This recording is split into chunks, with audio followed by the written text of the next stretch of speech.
کہا سرداروں نے من قوم فرعون جو فرعون کی قوم میں سے تھے ان ھذا لساحر علیم یہ تو کوئی بہت بڑا جادوگر ہے ماہر جادوگر ہے علم والا جادوگر کا مطلب کیا بہت ہی بڑا جادوگر ہے اس کا مطلب ہے کہ وہ بھی یہ مان گئے تھے کہ یہ کوئی چھوٹی چیز نہیں ہے وہ بھی یہ مان گئے تھے انہوں نے دیکھ لیا تھا کہ یہ کوئی ان یوزل سی چیز لے کر آیا حالانکہ جادو کی تو کوئی حقیقت ہی نہیں ہوتی پھر بھی انہوں نے اس کو جادو کہہ دیا اور دیکھیں لاٹھی کا سانپ بننا نا یہ اللہ تعالیٰ کی زور کو ثابت کرتا تھا جادو کہہ کے انہوں نے اس کو بالکل ایک ان ریئل چیز کہہ دی کیونکہ جادو کو کوئی ایسا نہیں سمجھتا کہ کوئی ایسی چیز ہو جادو کی وجہ سے کوئی کسی کے اوپر ایمان نہیں لے آتا تو انہوں نے کہہ دیا یعنی کہ یہ جادو ہے یہ تو بس ایسے کوئی ان ریئلسٹک سی چیز ہے تاکہ لوگ اس کو سیریس ہی نہ لیں اور لوگوں کا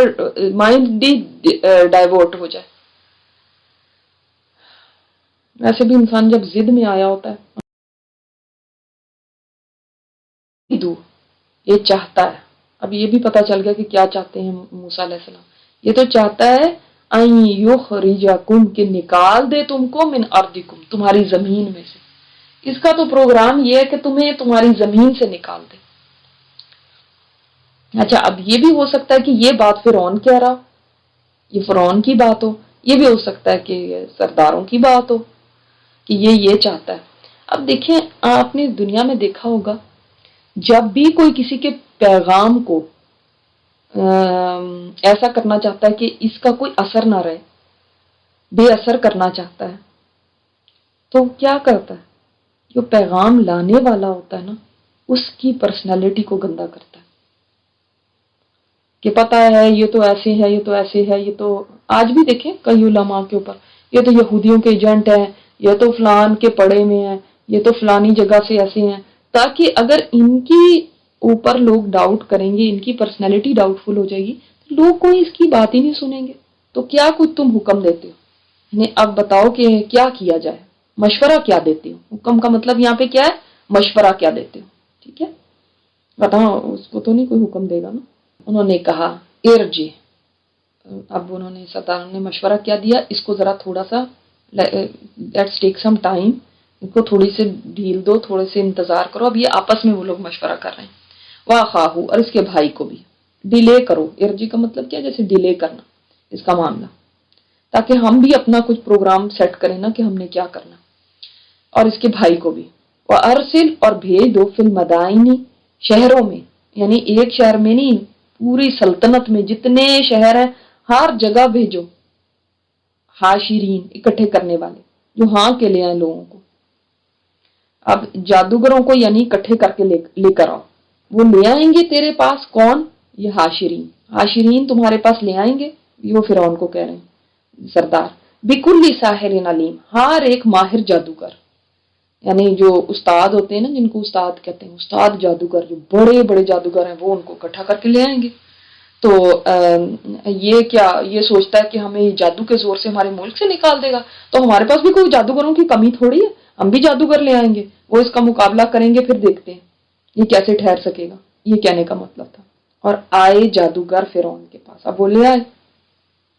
تو اب فرعون کے پاس آ گئے قالو کہنے لگے ان لنا کیا بے شک ہمارے لیے ہے کیا واقعی ہمارے لیے ہے لاجرن البتہ اجر انعام یعنی ان کننا نحن الغالبین اگر ہوئے ہم ہی غالب یعنی جو ہمارا مقابلہ ہے اس کے لیے ہمیں واقعی بڑا کوئی انعام ملے گا اگر ہم جیت گئے تو اب دیکھیں آتے ہی انہوں نے کس چیز کی بات کی مال کی پیمنٹ کیا ملے گی فیس کیا ہوگی ہمارا انعام کیا ہوگا کیا ہمیں واقعی اتنا بڑا انعام ملے گا دیکھیں پیغمبروں کا طریقہ کیا رہا ہم نے کتنا پڑھا ہے پیغمبر ہمیشہ کیا کہتے رہے وما اسألکم علیہ من اجر ہم نہیں تم سے کوئی اجر مانگتے ان اجریہ الا علی رب العالمین ہمارا اجر تو ہمارے رب کے پاس ہے ہم تم سے کوئی فیس نہیں لیتے کوئی انعام نہیں چاہتے کچھ نہیں چاہتے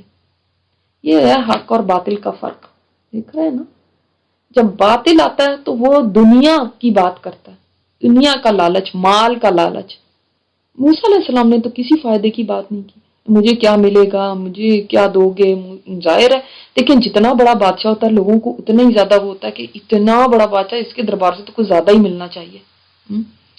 چھوٹی موٹی بات تھوڑی تھی فرعون کے دربار کے اندر اتنا بڑا یہ جادو کا دکھانا۔ یہ بھی بتایا جاتا ہے کہ یہ جادوگر کتنی تعداد میں تھے، بہت ساری ایگزیجریشنز بھی ہیں، کوئی 70,000 کی بھی تعداد بتائی گئی، کہیں کہا گیا ہے کہ 900 سے لے کے 3 لاکھ تک تھے، واللہ عالم، یعنی بہت بڑی تعداد میں جادوگر تھے، یہ بات سمجھ لیں، ہزاروں کی تعداد میں جادوگر تھے، اور ان کے پاس اتنی لاٹھیاں اور رسیاں تھی، ظاہر ہے ان کو کہا ہوگا کہ اس طرح اس کا جادو ہے تو تم نے اس کے مقابلے میں دکھانا ہے، تو ان کے پاس اتنی ساری لے کر آئے تھے لاٹھیاں اور رسیاں کہ اونٹوں کے اوپر لدی ہوئی تھی، لاد کے لے کر آئے تھے۔ تو اس طرح سے وہ پہنچے فرعون کے دربار میں اور اس سے یہ کہا، فرعون نے کہا نعم، ہاں، وَإِنَّكُمْ لَمِنَ الْمُقَرَّبِينَ، اور بے شک تم مقربین میں سے بھی ہوگے میرے، یعنی صرف انعام کی کیا بات کرتے ہو، تمہارا تو دربار کے اندر تمہارا تو مقام ہوگا اتنا کہ میں تمہیں اپنے کلوز ونز میں رکھوں گا۔ یعنی فرعون نے بھی آگے دیکھیں بڑھا کے وہ دیا کہ تم فکر نہ کرو۔ قالوا یا موسیٰ، اب وہ ان کے ساتھ مقابلے کے اندر میدان میں کھڑے ہوئے، سوچیں تھاؤزینڈز آف میجیشنز، ہزاروں کی تعداد میں، ایک آدھ بندہ نہیں ہے، اور دنیا خلقت کٹھی کی ہوئی ہے فرعون نے۔ اور دیکھیں سبحان اللہ، اللہ تعالیٰ نا اپنے دین کا کام کبھی فاسقوں سے بھی کروا لیتا ہے، یہ یاد رکھیں، یہ ضروری نہیں ہوتا کہ کوئی بڑا نیک ہی ہو تو اللہ سے دین کا کام لیتا ہے، اللہ فاسقوں سے بھی لے لیتا ہے، ان سے کسی اور طریقے سے۔ دیکھ کیسے یہاں پہ ہوا کہ اب موسیٰ علیہ السلام کے کہنے پہ تو کسی نے بھی نہیں جمع ہونا تھا کہ آجو جی میں مقابلہ کرنے لگا ہوں، آجو دیکھنے کے لیے، لیکن فرعون نے خود ہی جمع کر لیے، اس نے کہا کہ آؤ اتنا بڑا مقابلہ ہونے لگا تو آؤ تم لوگ جمع ہو لوگو یہ مقابلہ دیکھنے کے لیے۔ اب دنیا جہان اکٹھی ہوئی ہے، پورا اس کا ملک اکٹھا ہوا ہے اور سب دیکھ رہے ہیں۔ اللہ نے کس سے کام لے لیا؟ فرعون سے۔ جیسے آج کے وقت میں اللہ تعالیٰ اپنے دین کا کام میڈیا سے لے رہا، دنیا میں کوئی جگہ نہیں رہ گئی جہاں پہ اسلام کا نام نہ پتا ہو لوگوں کو، ہر ایک کو پتا ہے کہ اسلام ایک دین ہے۔ اب ہم تو یہ کام کر ہی نہیں سکتے تھے جو اللہ نے کام فاسقوں سے لے لیا، انہوں نے برائی کی اس سے نیت سے کیا، لیکن دیکھو کہاں تک پہنچا دیا۔ اسی طرح مشرکین مکہ تھے، جو آتا تھا اس کو کہتے تھے ایک یہاں پہ بندہ ہے اس کا نام محمد ہے صلی اللہ علیہ وسلم، تو اس کے پاس نہ جانا، وہ تو جادوگر ہے۔ اب وہ جو انٹر ہو رہا ہے نا، چاہے اس کو ویسے کبھی پتا چلتا نہ چلتا، لیکن یہ ضرور اس کے کانوں میں ڈال دیتے تھے وہ ایک جادوگر ہے، وہ ایسے ہے۔ تو آپ صلی اللہ علیہ وسلم کو بھی جادوگر کہا گیا تھا، اور جادو کر دے گا، تمہارا ذہن ہی چینج کر دے گا۔ اما ان تلقیہ، یا تو تم ڈالو، و اما ان نکون نحن الملقین، یا ہم ڈالنے والے ہیں، یعنی پہلے کون ڈالے گا، تم پہل کرنا چاہتے ہو یا ہم کریں۔ بعض علماء کہتے ہیں کہ یہ جادوگروں کو جو بعد میں ایمان لانے کی توفیق ملی نا، تو اس میں ایک وجہ یہ بھی ہے کہ اتنے وہ ویل مینرڈ تھے کہ انہوں نے موسیٰ علیہ السلام سے کہا کہ پہلے آپ ڈالیں گے یا پہلے ہم ڈالیں، نہیں ایک مینرز کی بات ہے نا۔ تو قال القوا، انہوں نے کہا، کس نے؟ موسیٰ علیہ السلام نے، یہاں پہ بریکٹ میں لکھ لیں موسیٰ علیہ السلام نے کہا، کیونکہ قالا قالو کے اندر آپ کنفیوز نہ ہو جائیں کون بات کر رہا ہے۔ تو موسیٰ علیہ السلام نے کہا تم ڈالو۔ کیوں موسیٰ علیہ السلام نے ان کو کیوں کہا کہ تم پہلے ڈالو؟ اگر جادوگر پہلے دیکھ لیتے کہ موسیٰ علیہ السلام نے یہ کیا ہے تو یہ نہ ہوتا کہ وہ ڈر جاتے، حقیقت ان کے سامنے آ جاتی، وہ مقابلے سے ہی بھاگ جاتے، کوئی بہانہ کر کے ادھر ادھر ہو جاتے، کیونکہ ان کو بھی تو نظر آ جانا تھا کہ حق یہ ہے۔ تو اور دوسری بات یہ کہ موسیٰ علیہ السلام کو کانفیڈنس تھا، جو چیز بھی یہ کریں گے اس کے مقابلے میں اس کو کاؤنٹر کرنے کے لیے جب موسیٰ علیہ السلام ڈالیں گے تو لوگوں کو خود ہی پتہ چل جائے گا حق کیا ہے، یعنی یہ تم اپنا پورا زور لگا دو، اس کے بعد پھر میں جب ڈالوں گا تو پھر ظاہر ہے سب کے سامنے ہوگا حق کیا تھا، کس طرح موسیٰ علیہ السلام اس کا مقابلہ کریں گے، تو تم ڈالو۔ اس کے بارے میں ایک یہ بھی بات آتی ہے بعض جگہ پہ، بعض روایات میں، تفسیر مزری میں بھی ہے، قرطبی میں بھی ہے، کہ اس موقع پہ موسیٰ علیہ السلام نے ساحروں کا جو سردار تھا اس سے فرمایا تھا کہ اگر میں تم پہ غالب آ گیا تو کیا تم مجھ پہ ایمان لے آؤ گے؟ اس نے کہا ہمارے پاس ایسا جادو ہے، آپ کیا بات کرتے ہیں، اس پہ تو کوئی غالب آ ہی نہیں سکتا، کبھی ہو ہی نہیں سکتا کہ آپ جیت جائیں۔ یعنی اتنے وہ کانفیڈنٹ تھے کہ ہمارے جادو کے سامنے کوئی ٹھہر ہی نہیں سکتا۔ واقعی ہوں گے بہت بڑے جادوگر، لیکن موسیٰ علیہ السلام کے پاس جادو تھوڑی تھا، ان کا تو معجزہ تھا. جادو اور معجزے میں یاد رکھیں فرق ہوتا ہے. تو ان کا تو معجزہ تھا، یہی بات تو جادوگروں کو نہیں سمجھ آئی تھی. اگر موسیٰ علیہ السلام کے پاس جادو ہوتا تو شاید نہیں مقابلہ کر سکتے تھے، لیکن موسیٰ علیہ السلام کے پاس اللہ کی تائید تھی. تو اس لیے اس نے کہا کہ ہمارا تو مغلوب ہونے کا سوال ہی نہیں پیدا ہو سکتا، اور اگر بالفرض تم غالب آ ہی گئے تو ہم سب کے سامنے تمہارے پر ایمان لے آئیں گے. جب انسان ایسا کہتا ہے نا تو اس کا مطلب ہے از اوور کانفیڈنٹ کہ ٹھیک ہے پھر اگر تم اتنا ہی کہتے ہو نا تو ٹھیک ہے میں ایمان لے آؤں گا، مجھے نہیں کوئی فرق پڑتا. یعنی اس وقت تو انہوں نے ایسے کہہ دیا نا کہ کبھی سوچ ہی نہیں سکتے تھے کہ ہم ہار جائیں گے. اتنی بے فکری سے اور اپنی بڑائی جتانے کے لیے کہہ دیا. ہمیں نہیں پرواہ اس چیز کی کہ تم ڈالو یا ہم ڈالیں، ہم تو ہر حال میں ہم نے ہی جیتنا.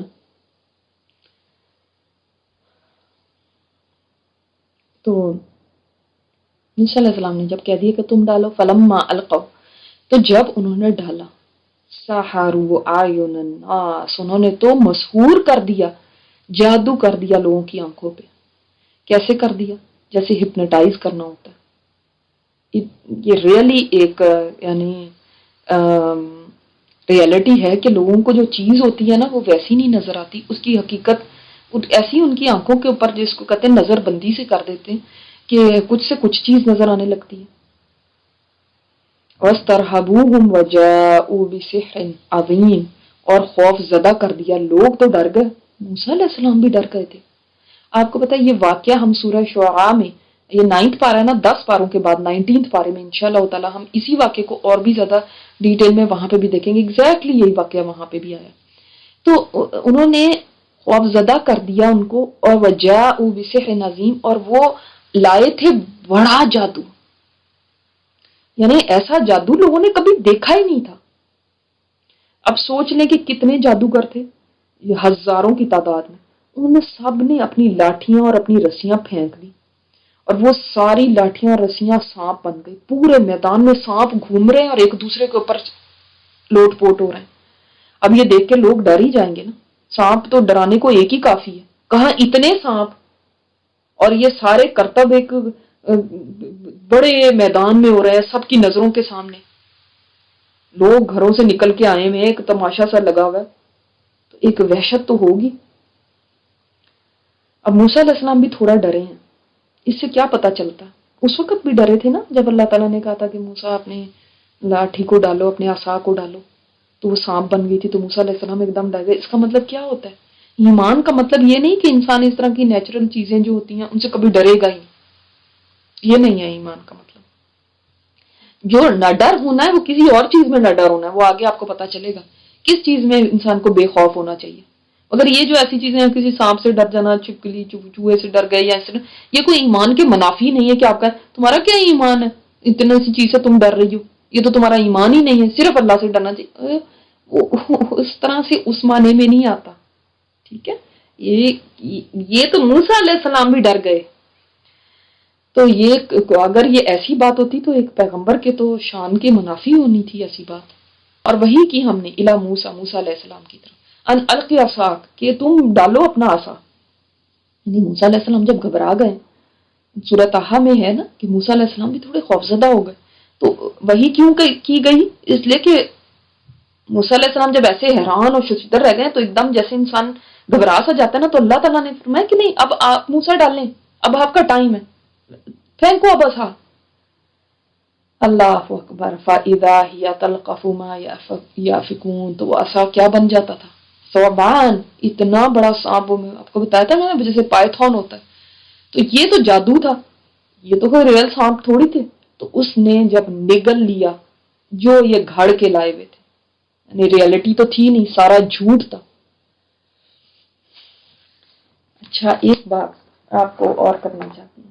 دیکھیں موسیٰ علیہ السلام کو تو اللہ تعالیٰ نے جو معجزہ دیا وہ یہ تھا کہ عصا جو ہے وہ سانپ بن جائے گا. آپ صلی اللہ علیہ وسلم کو کیا معجزہ دیا تھا؟ قرآن. آج مسلمان بھی کبھی بھی آپ ایسی سچویشن میں ہوں کہ فرعون جیسوں کا سامنا کرنا پڑے، ان کے سامنے کچھ پیش کرنا پڑے، کیا پیش کریں گے؟ قرآن. موسیٰ علیہ السلام کا تو معجزہ وہ تھا کہ صرف موسیٰ علیہ السلام ہی ہاتھ میں اٹھاتے تھے تو وہ پھینکتے تھے تو وہ سانپ بنتا تھا. قرآن تو وہ معجزہ ہے جو مومن بھی اس کو اٹھا لے گا پکڑ لے گا اس کے ہاتھ میں ایک معجزہ ہے. وہ یہ اس معجزے کو لے جائے اور یہ معجزہ جو غلط عقائد ہیں، جتنے غلط پروپیگنڈاز ہیں، جتنی اسلام کے خلاف باتیں ہیں، جتنی جھوٹی باتیں انہوں نے پھیلائی ہوئی ہیں، یہ جادوگروں کی رسیوں کی طرح ان سب کو یہ قرآن نکل جائے گا. وقع الحق وبطل ما كانوا يعملون، حق واقع ہو گیا، ثابت ہو گیا، اور باطل ختم ہونے والا ہے، وہ مٹ جاتا ہے، وہ مٹ گیا. جو انہوں نے سارا کچھ بنا رکھا تھا سب کے سامنے یہ کھیل نظروں کے آگے آگے ختم ہو گیا، سارا جادو مٹ گیا. فغلبوا هنالک، تو مغلوب ہو گئے اسی وقت. کون؟ فرعون اور اس کے ساتھی سارے. وہ فرعون بھی اپنے تخت پہ بیٹھا ہوا تھا، وہ بھی دیکھ رہا تھا، اس کے سردار بھی بیٹھے ہوئے تھے، وہ مغلوب ہو گئے. وانقلبوا صاغرین، اور وہ لوٹے ذلیل ہو کے، یعنی فتح مند ہونے کی جگہ الٹے ذلیل ہو گئے. کیونکہ ظاہر ہے اتنی دنیا دیکھ رہی ہے، اتنا بڑا بادشاہ فرعون ہے، اور فرعون کی سمجھ لیں کہ آپ فار ایگزامپل اگر کہیں ریسلنگ باکسنگ ہو رہی ہے تو ایک بندہ جو ہے وہ بادشاہ کی طرف کا ہے اور دوسرا کسی اور طرف سے ہے، تو جو بادشاہ کا جب بندہ ہارتا ہے تو اس کا مطلب بادشاہ کی ذلت ہے نا. اس لیے کہ یہاں پہ جادوگروں کی ذلت نہیں ہے، ان کے ذلیل ہونے کی بات نہیں ہے، اس لیے کہ ان کی جو پوزیشن تھی وہ تو آگے آ رہی ہے. یہ کون ذلیل ہو رہے ہیں؟ بادشاہ اور اس کے سردار. یہ نہیں کہا گیا کہ وہ خود گر گئے سجدے میں. دیکھیں نوٹ کریں دونوں میں بہت فرق ہے. وہ ڈال دیے گئے سجدے میں، اس کا مطلب ہے کہ کیا چیز تھی، کوئی چیز تو تھی ایسی پیچھے جس نے ان کو سجدے میں ڈال دیا، یعنی جادوگر مسلمان ہو گئے. کسی نے ایسے لگتا تھا کہ ان کو گرا دیا سجدے میں، وہ اب کھڑے ہی نہیں رہ سکے، بے خود ہو کے خود بخود نیچے گر گئے.